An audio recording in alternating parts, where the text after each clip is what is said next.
Décidément, je m'y attendais, mais c'est bien pire que ce que je pensais. C'est parti pour que je ne dorme pas beaucoup cette semaine. Et ouais, cette nuit, alors que je regardais tranquillement les Sixers se faire ouvrir par les Celtics dans le dernier quart-temps, une nouvelle fois, les notifications se sont affolées sur mon téléphone. Ouais, ça commençait à pleuvoir et il y avait de bonnes raisons pour ça. Encore une fois, Shams Charania sur Twitter nous annonçait des dingueries. Bon, celle-ci, on va pas le cacher, on s'y attendait quand même un peu plus que celle de Luka aux Lakers, mais ça représente quand même un move intéressant. En effet, dans un deal à 3 équipes, De'Aaron Fox débarque aux Spurs pour rejoindre Wemby, et je ne cache pas que sur le papier ça me plaît plutôt bien. Alors qu'est-ce que ça implique pour toutes les parties concernées, et à quel point ça modifie les ambitions des Spurs? Ne bougez pas, c'est exactement ce que l'on va voir ensemble tout de suite.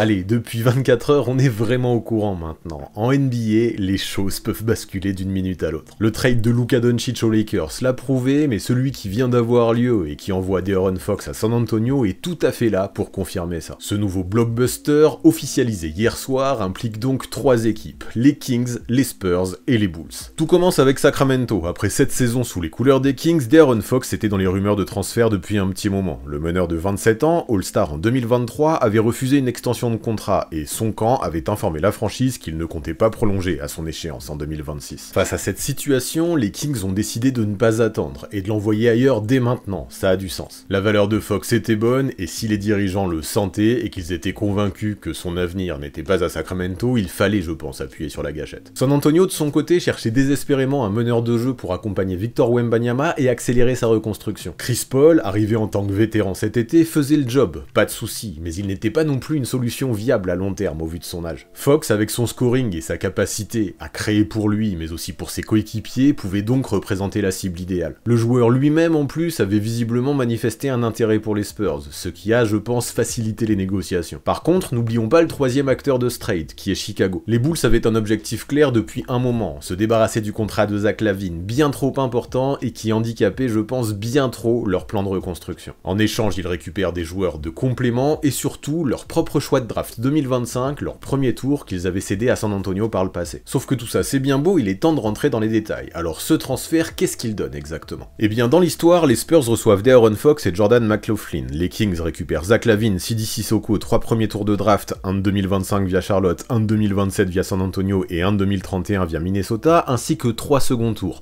Enfin, les Chicago Bulls obtiennent Zach Collins, Trey Jones, Kevin Huerter et donc leur propre pick 2025 qu'ils récupèrent chez les Spurs. Ce deal, je pense, contrairement à celui d'hier, s'est construit progressivement, et celui-ci au moins on s'y attendait un petit peu. Dès que Fox a commencé à exprimer ses velléités de départ, la pression est montée sur le front office de Sacramento. De leur côté, les Spurs ont su patienter pour ne pas brader leur noyau de jeunes joueurs, tout en mettant en parallèle la main sur un meneur de jeu All-Star capable d'épauler Victor. Quant aux Bulls, leur priorité était claire, tourner la page Zach LaVine et alléger leur masse salariale. C'est fait. Cet échange lui aussi peut redéfinir le paysage de la NBA, reste à voir maintenant sur le terrain comment ça se définit pour toutes les parties concernées. Alors on commence avec les Bulls et vous l'avez compris, on tourne enfin la page Zach LaVine. Après des années à chercher preneur pour son contrat colossal, ils ont profité du fait qu'il soit en bonne santé cette saison pour en tirer quelque chose. À voir maintenant si ce quelque chose est vraiment à la hauteur de leurs attentes. Pour commencer, le point positif évident, c'est la récupération de leur tour de draft 2025, que les Spurs possédaient jusque-là avec une protection top 10. C'est crucial parce que ça signifie qu'ils contrôlent enfin leur destin à la loterie. Sans ce choix, ils auraient dû prier pour finir dans les pires bilans de la ligue, sous peine de voir leur pick partir à San Antonio. Désormais, ils peuvent tanker sans restriction et maximiser leurs chances de drafter un potentiel game changer comme Cooper Flagg ou Ace Bailey. Mais en dehors de ça, franchement, c'est quand même difficile d'être totalement emballé pour Chicago. Kevin Huerter, Trey Jones et Zach Collins sont des role-players solides, c'est sûr, mais ce ne sont pas eux qui vont faire significativement avancer leur projet de reconstruction. Puis Huerter et Collins sont sous contrat jusqu'en 2026, à environ 18 millions chacun la saison prochaine, et ils n'apportent pas non plus une flexibilité absolue. En parallèle, Trey Jones sera agent libre en 2025, ce qui limite limite son intérêt à long terme pour Chicago. Le plus gros problème de ce trade, je pense, c'est que finalement les Bulls n'ont récupéré aucun tour de draft supplémentaire en échange de Zach LaVine. En gros, ils ont juste échangé son contrat contre d'autres contrats moins volumineux et contre un pic qui, à la base, leur appartenait. Ça, quand même, c'est symptomatique de la mauvaise gestion de cette équipe. Depuis 9 mois, ils avaient l'opportunité de bien reconstruire, mais entre l'échec à trader Caruso et DeRozan pour des assets concrets, la gestion douteuse du cas Josh Giddey et l'incapacité à sécuriser des pics sur le long terme, Chicago n'a pas réellement maximisé son reset, je trouve. Au final, ce trade, on ne va pas dire que c'est une catastrophe absolue, mais c'est difficile d'admettre que c'est une franche réussite. Les Bulls se sont débarrassés du contrat de LaVine, c'est bien, et ils ont repris un tant soit peu la main sur leur avenir, mais au prix de décisions discutables et d'une contrepartie qui laisse un goût d'inachevé. On peut parler d'un trade nécessaire, mais pas non plus d'un coup de maître, loin de là. Maintenant, la suite logique serait de voir Nikola Vucevic faire ses bagages d'ici la deadline, et pourquoi pas même Lonzo Ball si un deal se présente. Le tank est officiellement enclenché donc dans l'Illinois, mais reste à voir maintenant si cette franchise saura mener une reconstruction intelligente, enfin, plutôt que de rester dans un éternel entre-deux. Ok, ça c'est dit, pour les Bulls, je crois que je n'ai rien de plus à ajouter. Alors pour les Kings, ça donne quoi? D'abord, on rappelle le contexte, c'est primordial, il faut en être conscient, De'Aaron Fox voulait partir. Il ne comptait pas signer d'extension longue durée avec Sacramento et avait une destination préférée en tête, San Antonio. Une fois que cette info est sortie, les Kings ont perdu une bonne partie de leur marge de manœuvre dans les négociations. Tout le monde savait qu'ils allaient devoir trader leur meneur tôt ou tard, et ça a forcément limité la qualité des offres qu'ils pouvaient recevoir. Quand ton franchise player veut se barrer, difficile en échange de récupérer une vraie contrepartie à la hauteur. Et pourtant, au vu de la situation, j'ai l'impression, en tout cas au premier coup d'œil, que Sacramento aurait pu s'en sortir de façon bien pire. En effet, déjà contre Fox, il récupère Zach LaVine, qui, quand il est en bonne santé, est un scoreur élite. Cette saison, il tourne à 24 points par match avec une adresse très intéressante à 3 points, 45% sur plus de 7 tentatives par match. C'est fort.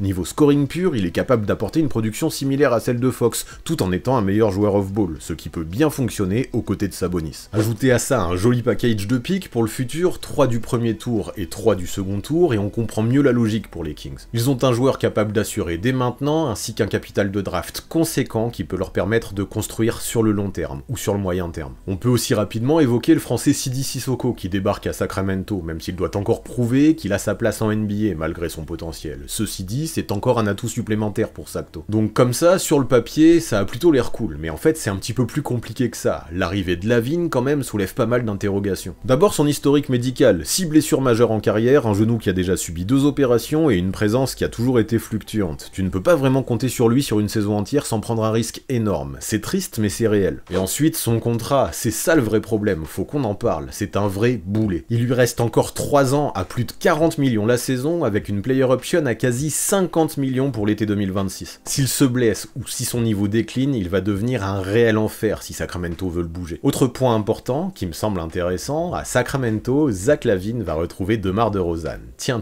Les deux hommes ont joué ensemble plusieurs saisons à Chicago et ça n'a jamais vraiment fonctionné. Leur duo manquait d'un vrai meneur organisateur et avec le départ de Fox, ça ne changera pas forcément à Sacramento. Certes, Sabonis peut être un point de fixation intéressant, mais peu importe, pour moi, cette association présente de vraies limites. Et soyons honnêtes, leur body language à Chicago laissait parfois penser que leur relation n'était pas au top, ou au moins qu'ils n'étaient pas toujours sur la même longueur d'onde. Est-ce qu'un changement d'environnement peut les relancer? Peut-être, mais tout de même, ça reste un fit qui soulève beaucoup plus de questions que de réponses. Et ce que je pense aussi, c'est qu'à court terme, ce trade déséquilibre pas mal le roster actuel des Kings. Fox était leur leader offensif, leur moteur, et LaVine, aussi talentueux soit-il, ne compensera pas son départ. Dans ce deal, Sacramento perd pas mal dans le playmaking, mais aussi dans la défense au périmètre, un secteur dans lequel il n'était déjà pas très solide. D'autres joueurs devront donc step up, je pense à Keegan Murray par exemple, et pour savoir s'ils sont gagnants ou perdants, il faudra voir aussi comment ils sauront réajuster leur roster dans le futur. Maintenant, ce qui est plus intéressant, c'est qu'à moyen et long terme, ce deal peut représenter une sorte de pari sur la flexibilité. Les Kings ont maintenant une vraie banque de picks pour négocier de futurs trades et reconstruire une équipe autour de Domantas Sabonis et Keegan Murray. Si LaVine reste en bonne santé et que les Kings parviennent à bien utiliser leur choix de draft, ce move peut avoir du sens pour le futur. Mais si LaVine se blesse, que DeRozan décline et que Sacramento reste dans le ventre mou, ils auront simplement remplacé un problème par un autre. Alors la grosse question, c'est avec cette transaction, est-ce qu'il faut considérer Sacramento comme gagnant ou comme perdant? Eh bien tout dépend de l'angle que l'on prend. Si on parle de valeur pure, échanger Fox pour LaVine et des picks, c'est une perte nette pour Doug Christie et la deuxième partie de sa saison. Mais si on considère les circonstances avec un Fox qui voulait partir et peu de marge de manœuvre, Sacramento s'en sort peut-être mieux que prévu finalement. Ce n'est pas un hold-up, mais ce n'est pas non plus désastreux, et ça aurait pu l'être. Tout va dépendre maintenant de ce qu'ils arriveront à faire de tous ces picks, mais aussi de la capacité de LaVine à rester sur le terrain. Après, globalement, même si une page se tourne à Sacramento, le projet futur peut être un minimum intéressant. En fait, on est sur un trade qui fait une espèce de grand écart entre le présent et le futur. Les Kings ne jettent pas l'éponge immédiatement, mais en contrepartie, ils ne deviennent pas des contenders avec ce move, c'est certain. L'arrivée de Lavine peut leur permettre de rester un minimum compétitif, mais c'est avant tout un deal qui, je pense, prépare le futur, c'est ce que je veux retenir. Reste à voir s'ils sauront en tirer profit avant de juger s'ils ont eu raison ou tort d'appuyer sur la gâchette avec cette offre pour De'Aaron Fox. Et le meneur, comme on l'a dit, lui, il arrive chez les Spurs, qui enfin ont décidé d'activer le mode transfert pour accélérer le process. Depuis l'arrivée de Victor Wembanyama, tout le monde se demandait quand la franchise allait bouger pour l'entourer de joueurs dignes de ce nom. On avait les assets, on avait la flexibilité, mais jusque-là, la franchise avait décidé de rester patiente. Et là, ils ont décidé que c'était le bon moment. De'Aaron Fox, donc, débarque dans son Texas natal et vient immédiatement changer la dynamique de cette équipe. Il est un meneur ultra rapide, capable de dicter le tempo et d'apporter du scoring tout en ayant un vrai impact défensif. Ce n'est pas un shooter élite, mais il compense largement par sa capacité à finir près du cercle, à créer des décalages et à jouer à haute intensité. Et surtout, il est très clutch. Les Spurs galèrent à conclure les matchs serrés depuis le début de la saison, ça va faire du bien. Ouais, avec Fox, il récupère le joueur clutch de l'année 2023, l'un des joueurs les plus décisifs de toute la ligue. Ça change tout. Et ce que j'apprécie particulièrement dans ce move pour les Spurs, c'est qu'ils réussissent à faire ce coup sans pour autant toucher à leur noyau de jeunes. Le coach par intérim Mitch Johnson doit être bien content. Vassell est toujours là, Sohan aussi, Keldon Johnson et Castle également. Ils sacrifient des pics, oui, mais des pics qu'ils n'auraient de toute façon pas pu tous utiliser. Ils en gardent d'ailleurs un paquet qui reste intéressant, comme celui d'Atlanta en 2025, qui pourrait vite devenir un bel atout. Résultat, ils améliorent considérablement leur présence sans pour autant trop compromettre leur futur. Un équilibre rarement facile à trouver en NBA. Et puis on va le dire, hein, le duo Fox-Wembanyama, ça peut très rapidement devenir l'un des duos les plus excitants de toute la ligue. Fox va libérer Wemby, lui permettre de jouer en transition et lui donner des ballons dans des positions idéales. Ça va jouer vite, ça peut jouer propre, et San Antonio devient une équipe bien plus dangereuse. Le but ici, ce n'est pas forcément de viser le titre dès cette année, mais de poser des bases solides. Et là-dessus, j'ai l'impression qu'ils viennent de cocher un paquet de cases. J'aime aussi qu'ils aient pu conserver Chris Paul, si précieux dans son rôle de mentor, notamment en l'absence de Greg Popovich pour des raisons de santé. Maintenant, on ne peut pas non plus affirmer totalement que tout est parfait pour San Antonio, ce serait trop beau. Pour faire venir le meneur, ils ont dépensé tout de même pas mal de pics, c'est réel, et plusieurs doutes peuvent être soulevés. Par exemple, le spacing autour de Wemby, qui est un élément clé pour maximiser son impact offensif, n'est pas optimal, avec un Fox qui tourne à seulement 32% à 3 points. Ça veut dire qu'il faudra des ajustements, et probablement compter davantage sur des joueurs comme Vassell et Castle dans des costumes de catch and shooter. Cependant, quand on voit le pédigré et le profil de Fox, et tout simplement tout ce qu'il peut apporter à cette franchise, j'ai l'impression que le prix payé est plutôt raisonnable. Par contre, il ne faut pas l'oublier, ce trade, ça reste quand même au moins un petit peu un risque pour le futur. Dépenser autant d'assets pour Fox, c'est un pari, mais ce qui me convient, c'est que c'est un pari que les Spurs pouvaient se permettre. Ils ont encore des munitions pour d'autres moves à l'avenir, et surtout, ils maximisent la fenêtre de progression de Wembanyama dès maintenant. Il ne s'agit plus d'attendre 3-4 ans pour être compétitif. Non, ils veulent jouer les playoffs dès cette année, faire grandir l'équipe dans une dynamique de victoire, et Fox peut être le meneur parfait pour ça. C'est pour toutes ces raisons qu'au final, pour moi en tout cas, ils sont les grands gagnants de ce transfert. Ils ont pris un joueur majeur sans sacrifier leur ossature. En parallèle, ils ont réussi à réunir un duo excitant pour se donner une chance d'exister dès maintenant. Ce n'est pas une garantie de succès immédiat, mais c'est un mouvement fort, un vrai statement que l'on attendait réellement de la part des Spurs. J'ai beau y réfléchir et tenter de mesurer la part de risque, je pense que c'est exactement le genre de move qu'il fallait pour cette franchise de San Antonio. Au final donc, ce trade redistribue les cartes pour 3 franchises, mais vous l'avez compris, pour moi, ce sont les Spurs dans cette histoire qui s'en sortent le mieux. Avec Fox, les Texans récupèrent le meilleur joueur de l'échange et renforcent leur projet autour de Victor Wembanyama avec une pièce qui peut immédiatement faire la différence. Ils passent un cap, et vu la saison qu'ils sont en train de vivre et leur mois de janvier difficile qui les a éloignés du play-in, c'était une nécessité. Pour Sacramento, forcément, c'est une transition assez difficile à avaler, même si je pense qu'ils n'avaient pas trop le choix. Le front office a tout misé sur De'Aaron Fox depuis des années, au point de passer à côté de Luka Doncic en 2018 et de sacrifier Tyrese Haliburton en 2022.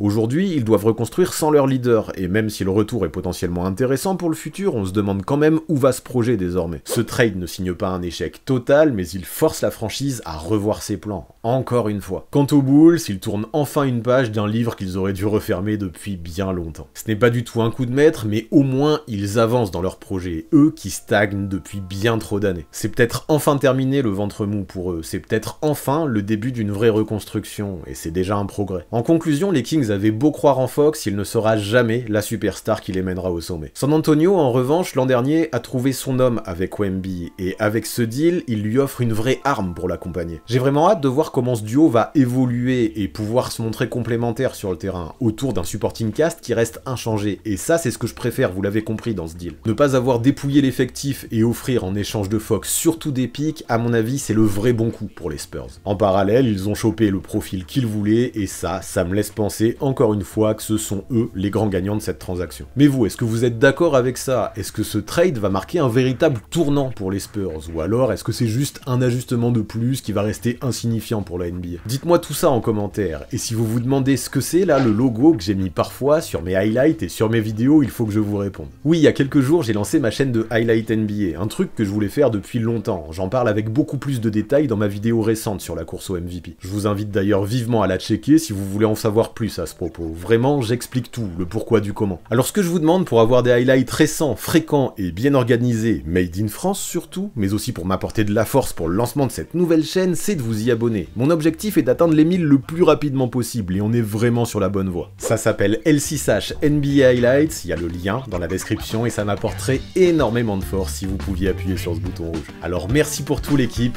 on se retrouve là-bas.